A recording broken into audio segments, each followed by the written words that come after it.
पढ़ी लिखी देवरानी।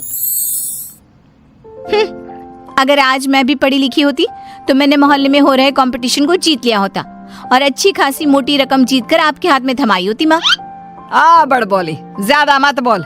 जितना तेरा कद है ना उससे भी 50% कम बोला कर। इस घर में ही क्या, हमारे खानदान में किसी भी औरत को पढ़ने की इजाजत नहीं है। देख तेरी बड़ी भाभी मधु, ये भी कहाँ पढ़ी है, इसके घर वालों ने भी इसे पढ़ने नहीं दिया। तो अब आप बाकी लोग जो करेंगे वही करोगी? पढ़ना सिर्फ लड़कों के हाथ में है। किताब, पेन, पढ़ाई ये आदमी ही कर सकते हैं, क्योंकि उन्हें ही तो आगे जाके कमाना है। औरतों को तो सिर्फ बेलन, झाड़ू और पोछा यही करना है जीवन भर। और तेरे इस कंपटीशन को जीत कर मुझे नहीं चाहिए पैसे। मेरा बड़ा बेटा सागर अब कमा रहा है और छोटा बेटा तेज भी अपने कॉलेज की पढ़ाई के बाद कमाएगा ही। तारिणी, तू तो बस अपनी बड़ी भाभी से खाना बनाना और घर के बाकी काम करना सीख ले। सच में आप सबकी सोच ना जमीन में धसी हुई रहेगी लाइफ टाइम। न जाने क्यों मैं इस घर में पैदा हुई। ऐसा नहीं बोलती तारिणी। तारिणी रोकर अपने कमरे में चली जाती है। पाठक परिवार में आज तक किसी भी लड़की ने पढ़ाई नहीं की और सिर्फ लड़कों को ही इजाजत दी जाती है, लड़कियों को नहीं। बिंदु के 2 बेटे होते हैं। बड़ा बेटा सागर जो एक अच्छी नौकरी करता है और उसकी बीवी मधु है, और छोटा बेटा तेज जो अभी कॉलेज में अपने लास्ट ईयर की पढ़ाई पूरी कर रहा होता है। बिंदु और यशराज ने कभी अपनी बेटी तारिणी को पढ़ने नहीं दिया, जिसकी शिकायत वो आज तक करती है। तेज को अपने कॉलेज में प्रीति नाम की एक लड़की से प्यार हो जाता है।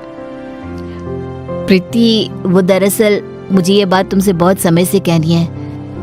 कल इकोनॉमिक्स के क्लास के बाद मैं तुम्हारे लिए रुका भी था, लेकिन तुम चली गई।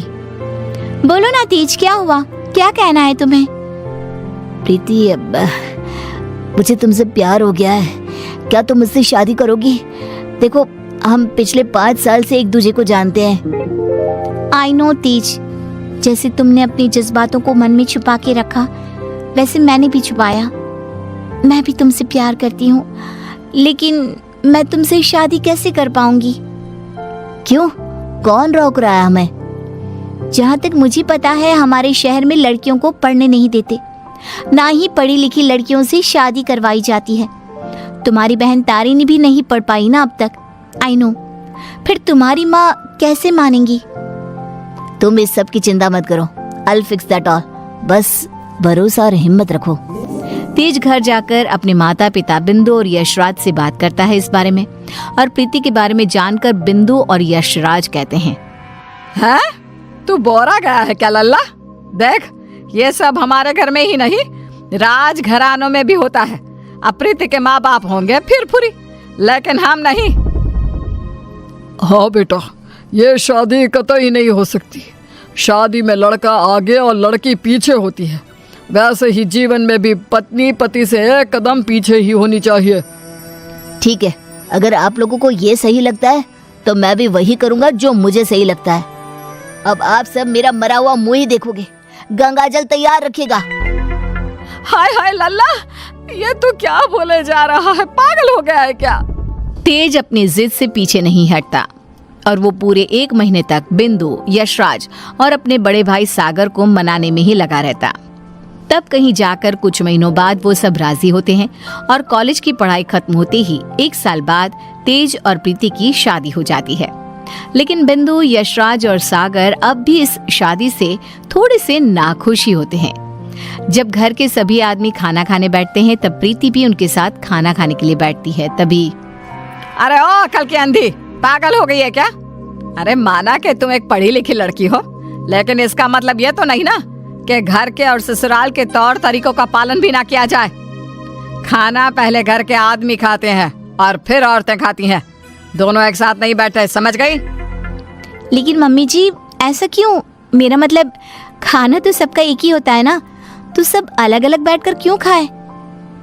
प्रीति, तुम चलो ना रसोई में, चलो, सबके लिए कटोरी में खीर परोसनी है। लेकिन मधु दीदी। प्रीति, माँ और मधु जो कह रही हैं वो सब सुनो। तेज, अपनी बीवी को कुछ समझाओ। प्रीति गुस्से से उठकर रसोई में चली जाती है और मधु के साथ खीर को कटोरियों में परोसने में लग जाती है। प्रीति, हम इस घर की बड़ी बहू हैं, उसके बावजूद भी हमें हर मामले में, हर काम में पीछे रखा जाता है, जूती की नोक पे रखा जाता है, क्योंकि हम पढ़े लिखे भी नहीं हैं। अब सोचो, हम बड़ी बहू होकर भी हमारा ये हाल है, तो तुम्हारे साथ क्या क्या होगा। मधु दीदी, आप पढ़ी लिखी नहीं हो, इसमें आपकी कोई गलती नहीं है, लेकिन ये जो कुछ भी हो रहा है ना, आदमी और औरत का भेदभाव, ये सब बहुत ही बेकार और इलॉजिकल है। आज दुनिया कहां से कहां पहुंच गई है। आज के जमाने में औरत आदमी के साथ कदम से कदम मिलाकर चलती है। खैर, अब हम और कर भी क्या सकते हैं, लेकिन हम अपने आप को बहुत भाग्यशाली मानते हैं। क्यों मधु दीदी? क्योंकि हमारी एक पढ़ी लिखी देवरानी जो है। आपको पता है मधु दीदी, आप ना बहुत क्यूट हो, आपको किसी की नजर ना लगे।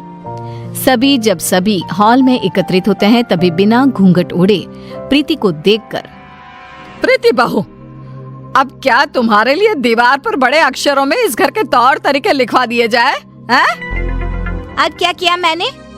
आप हमेशा राशन पानी लेकर क्यों चढ़ जाती हो मुझ पर mummy ji? I just don't understand.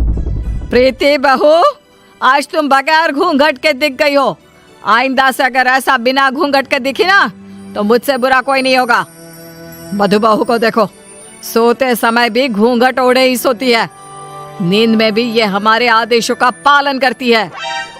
और हाँ, एक और बात कान खोल कर सुन लो, आइंदा से बड़ों से और अपने इर्द गिर्द के आदमियों से इतनी बदतमीजी से बात नहीं करना, और इस घर की 4 दीवारों में सिर्फ और सिर्फ सरल हिंदी भाषा का ही प्रयोग होगा।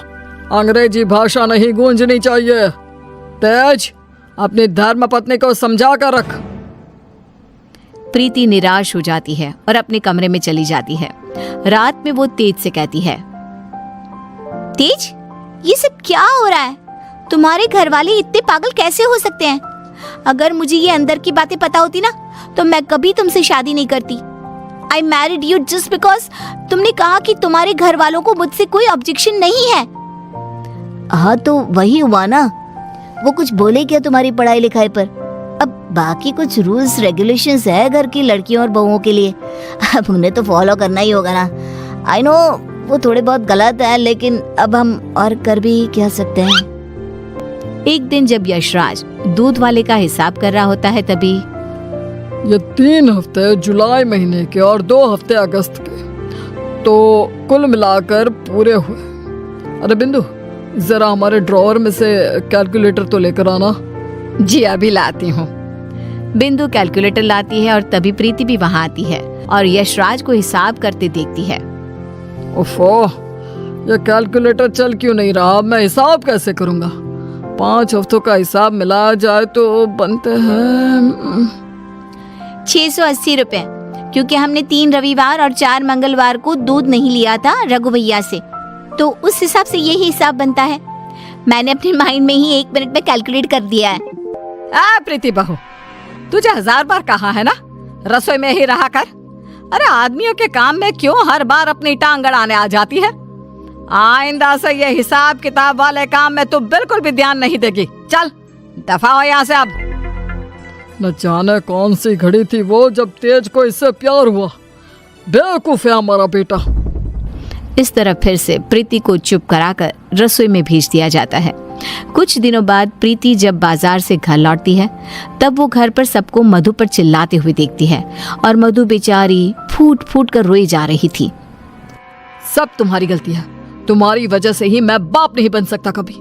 पता नहीं क्यों आई तुम मेरी जिंदगी में, पनौती हो तुम, पनौती।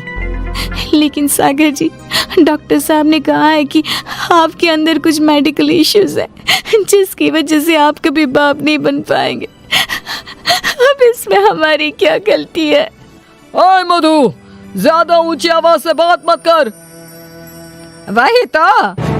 प्रीति से अपना गुस्सा कंट्रोल नहीं किया जाता और वो तुरंत अंदर आकर चिल्लाती है, बस, आप सबको ये क्या हो गया है?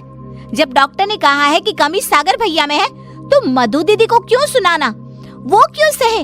सारे ताने, सारी डांट, सारी गलती मधु दीदी की कैसे हो गई? मास्टरनी, तो चुप ही रहा कर। वो कहते हैं ना, एक गंदी मछली पूरे तालाब को और बाकी मछलियों को खराब कर देती है। तू ना वैसी ही है। तेरी वजह से ही ये मधु बहू भी उल्टा बोलना सीख गई है।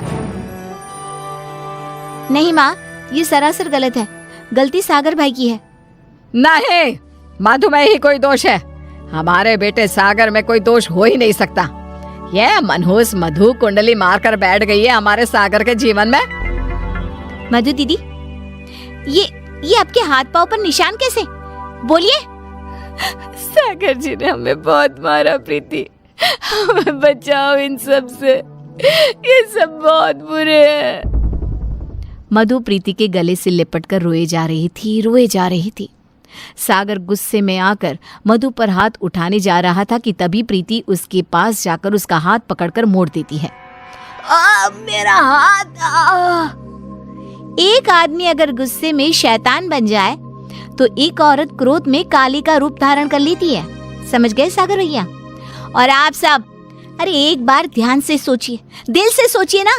अगर ऊपर वाले ने आदमी और औरत को साथ में बनाया है तो हम क्यों फर्क करें?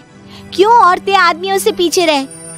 दोनों साथ में कदम से कदम मिलाकर चल सकते हैं ना। साथ में काम करके अपना घर, अपनी गृहस्थी चला सकते हैं ना। गलती सोच की है। अगर सोच बदलोगे तो ही बदलाव आएगा, वरना जमीन में ही धंस के रह जाओगे। उतने में तेज अपने साथ पुलिस अफसर्स को लेकर आता है। सागर भाई, आप मेरे बड़े भाई हो, लेकिन आज जो मुझे आपके बारे में पता चला, कैसे आप मधु भाभी को मारते हो, उन पर अत्याचार करते हो, इसके बाद से आप मेरे कोई नहीं। मेरे लिए आप ना के बराबर हो गए हो। इंस्पेक्टर साहब, गिरफ्तार कर लीजिए इन्हें। पुलिस सागर को डोमेस्टिक वायलेंस के केस में गिरफ्तार कर लेती है और उसे लेकर जाती है।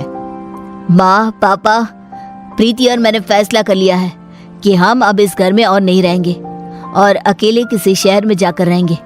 मधु दीदी और तारिनी भी हमारे साथ चल सकती हैं। इस तरह तेज और प्रीति वहां से चले जाते हैं और मुंबई शहर आकर तारिनी और मधु दोनों भी पढ़ने जाती हैं और सभी अपना जीवन खुशी से बिताते हैं। वहीं बिंदु और यशराज, जिन्हें तेज हर महीने पैसे और खत भेजता है, वो दोनों अपने बच्चों की याद में रोते रहते हैं और उनके खतों को ही पढ़ते रह जाते हैं। अगर आपको ये कहानी पसंद आई तो इसे शेयर जरूर करें और हमारे चैनल को सब्सक्राइब करें और बेल आइकॉन को जरूर दबाएं ताकि आपको ऐसे वीडियो का नोटिफिकेशन मिलता रहे। जय हिंद, हंसते रहो, खुश रहो, यही हमारी आपके लिए प्रार्थना है।